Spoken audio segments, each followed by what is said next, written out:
pusa na kasing bangis ng leon, kalabaw na kasing balbo ng aso, at ibon na pinakamataas lumipad. Ilan lang yan sa mga hayop na matatagpuan sa Mount Everest. Welcome back sa Free Thinking Pinoy Channel. Sa video na ito, mapapanood nyo ang 10 hayop na matatagpuan sa Mount Everest. Sa mga hindi nakakaalam, ang Mount Everest ang pinakamataas na bundok sa ating planeta. May taas ito na 29,000 feet.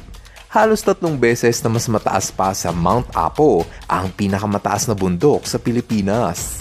Isa lamang ang Mount Everest sa malawak na bulubundukin ng Himalayas. Yang nakikita mong mahabang naka-highlight, yan ang kahabaan ng Himalayas. Andito naman sa bandang Nepal nakapwesto ang Mount Everest. Kakaiba ang Mount Everest dahil sa paanan ng bundok na ito ay may makapal na halamanan at mga